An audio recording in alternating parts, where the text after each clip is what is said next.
আসসালামু আলাইকুম। এখন শুনবেন সংবাদ শিরোনাম। দেশে আবারও সংসদীয় গণতন্ত্রের যাত্রা। ব্যতিক্রমী শুরুর পর স্পিকার হলেন মেজর হাফিজ। সংসদকে কার্যকর করার প্রত্যয় সরকার ও বিরোধী দলের। খালেদা জিয়া, খামেনি সহ বিশিষ্টজনদের মৃত্যুতে সংসদের শোক প্রস্তাব গৃহীত। অন্তর্বর্তী সরকারের জারি করা 133 অধ্যাদেশ উত্থাপন। বাগেরহাটের রামপালে বরযাত্রীবাহী মাইক্রোর সাথে বাসের মুখোমুখি সংঘর্ষ। বর কনে সহ 13 জনের মর্মান্তিক মৃত্যু। মধ্যপ্রাচ্যে তীব্র হচ্ছে জ্বালানি যুদ্ধ। দুদিনে 6টি তেলবাহী ট্যাঙ্কারে হামলা। ইরান জুড়ে অব্যাহত যৌথ বাহিনীর তাণ্ডব। যুদ্ধ বন্ধে 3 শর্ত পেজেশকিয়ানের। এতক্ষণ শুনছিলেন সংবাদ শিরোনাম, এবার বিস্তারিত। অর্থবহ ও কার্যকর গণতন্ত্রের অঙ্গীকার নিয়ে শুরু হলো ত্রয়োদশ জাতীয় সংসদের প্রথম অধিবেশন। যদিও রাষ্ট্রপতির ভাষণের প্রতিবাদে শুরুর দিনে ওয়াকআউট করেছে বিরোধী দল। এর আগে রাষ্ট্রপতি আলাদা কক্ষে নতুন নির্বাচিত স্পিকার হিসেবে শপথ পড়িয়েছেন অবসরপ্রাপ্ত মেজর হাফিজউদ্দিন আহমদ ও ডেপুটি স্পিকার ব্যারিস্টার কায়সার কামালকে। সংসদের সূচনা বক্তব্যে প্রধানমন্ত্রী তারেক রহমান বলেন, সংসদকে তর্ক বিতর্ক আর জাতীয় সমস্যা সমাধানের কেন্দ্রবিন্দুতে পরিণত করা হবে। গুরুত্বপূর্ণ ইস্যুতে বিরোধী 11 দলের সঙ্গে আলোচনা করার প্রত্যাশা জানিয়েছে বিরোধী দলীয় নেতা ডাক্তার শফিকুর রহমান। জুলাই গণ অভ্যুত্থানের প্রেক্ষাপটে নতুন বাংলাদেশ গণতান্ত্রিক পথ চলার নতুন অধ্যায়ের সূচনা। ত্রয়োদশ জাতীয় সংসদের প্রথম অধিবেশন শুরু হয় বেলা 11টায়।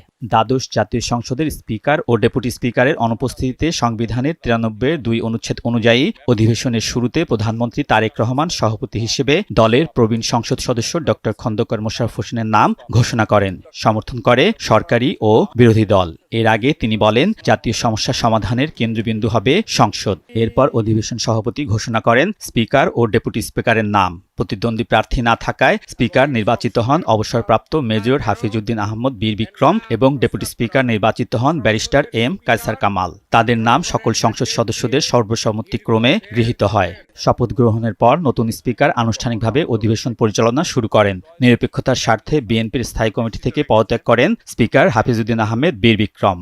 এরপর তিনি 5 সদস্যের সভাপতিমণ্ডলীর প্যানেলের নাম ঘোষণা করেন। তারা হলেন বিএনপির মির্জা আব্বাস, গয়েশ্বর চন্দ্র রায়, ড আব্দুল মঈন খান, মোহাম্মদ মনিরুল হক চৌধুরী ও জামায়াতের এটিএম আজহারুল ইসলাম। এরপর শোক প্রস্তাব উত্থাপন করা হয়। আলোচনার পর প্রয়াত সাবেক প্রধানমন্ত্রী খালেদা জিয়া, মার্কিন ইসরায়েল হামলায় নিহত ইরানের সর্বোচ্চ নেতা আয়াতুল্লাহ খামেনি সহ প্রয়াত কয়েকজন রাষ্ট্রনায়ক, সংসদ সদস্য ও জুলাই শহীদদের স্মরণ করে শোক প্রস্তাব গৃহীত হয়। অন্তর্বর্তী সরকারের আমলে 133টি অধ্যাদেশ জারি করা হয়েছিল। রাষ্ট্র সংস্কার ও জন আকাঙ্ক্ষা বিবেচনা করে অধ্যাদেশগুলো সংসদে উপস্থাপন করেন আইনমন্ত্রী। না হলে 30 দিন পর বাতিল হয়ে যেত অধ্যাদেশগুলো। কার্যসূচি অনুযায়ী এরপর সরকারি কর্ম কমিশনের রিপোর্ট উপস্থাপন করেন জনপ্রশাসন প্রতিমন্ত্রী। গঠন করা হয় স্থায়ী কমিটি। সংবিধান অনুযায়ী শেষে সমাপনী ভাষণ দিতে অধিবেশন কক্ষে প্রবেশ করেন রাষ্ট্রপতি মোহাম্মদ শাহাবুদ্দিন। এ সময় বিরোধী 11 দলের সংসদ সদস্যরা ভাষণ প্রত্যাখ্যান করে অধিবেশন থেকে ওয়াকআউট করেন। এর মাঝেই রাষ্ট্রপতি তার ভাষণে সরকারের কার্যক্রম ও ভবিষ্যৎ দিক নির্দেশনা তুলে ধরেন। আশা করেন কার্যকর ও প্রাণবন্ত সংসদের।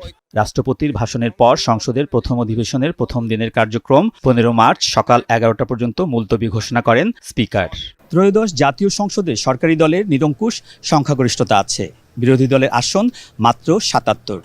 জুলাই গণ অভ্যুত্থানের প্রেক্ষাপটে আশা করা হচ্ছে এবারের সংসদ হবে প্রাণবন্ত ও জবাবদিহিতার কেন্দ্র।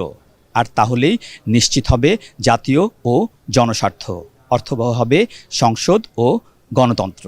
দেশে কাঙ্ক্ষিত গণতন্ত্রের যাত্রা শুরু হয়েছে বলে মন্তব্য করেছেন প্রধানমন্ত্রী ও সংসদ নেতা তারেক রহমান। ত্রয়োদশ সংসদ অধিবেশনের সূচনা বক্তব্যে তিনি বলেন, সরকার এই সংসদকে জাতীয় সমস্যা সমাধানের কেন্দ্রবিন্দু হিসেবে গড়ে তুলতে চায়। দেশের মানুষ এই সংসদের দিকে প্রত্যাশা নিয়ে তাকিয়ে আছে উল্লেখ করে সংসদ নেতা বলেন, স্বনির্ভর বাংলাদেশ গড়তে চায় বিএনপি। সেজন্য দল মত নির্বিশেষে সবার সহযোগিতা প্রত্যাশা করেন প্রধানমন্ত্রী। দীর্ঘ অপেক্ষা, সংগ্রাম আর ত্যাগের ফসল এই সংসদ। অধিবেশন কক্ষে সংসদ নেতা ও প্রধানমন্ত্রী তারেক। বাগেরহাটের রামপালে বাসের সাথে বরযাত্রীবাহী মাইক্রোবাসের মুখোমুখি সংঘর্ষে একই পরিবারের 12 জন সহ 13 জন নিহত হয়েছেন। নিহতদের মধ্যে বর কনেও রয়েছেন। আহত 2 জনের অবস্থাও গুরুতর বলে জানিয়েছেন চিকিৎসক। বিকেলে মোংলার বাবুবাড়ি এলাকায় ভয়াবহ এই দুর্ঘটনা ঘটে।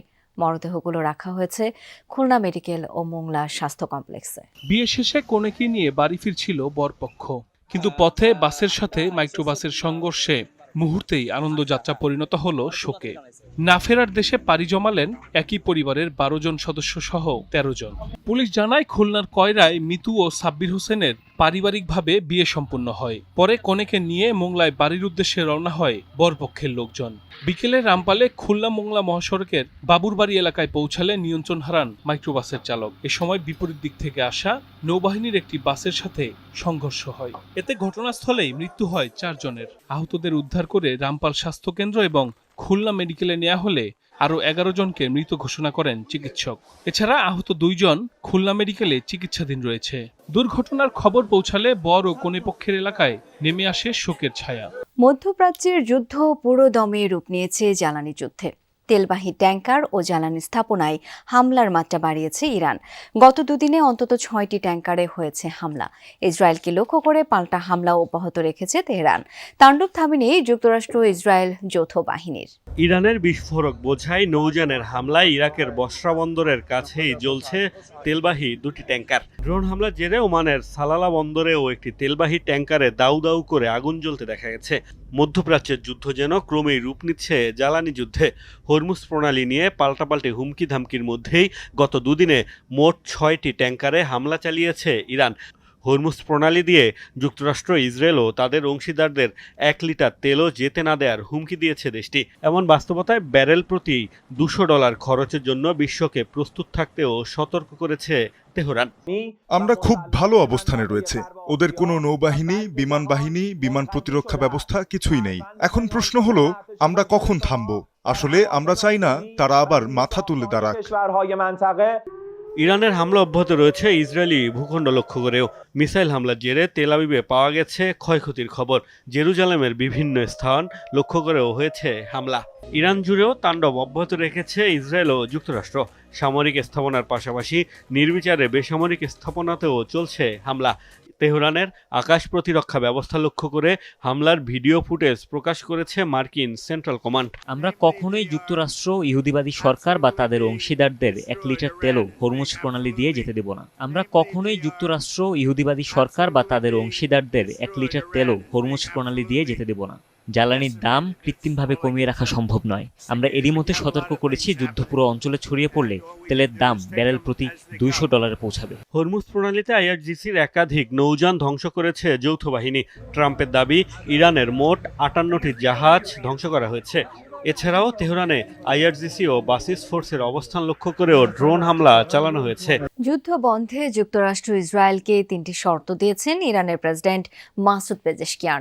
তার দাবি স্বীকৃতি দিতে হবে তেহরানের বৈধ অধিকারকে, অর্থাৎ শান্তিপূর্ণ পরমাণু কর্মসূচি পরিচালনার বিষয়ে ইঙ্গিত দিয়েছেন তিনি। দ্বিতীয়ত, চলমান সংঘাতের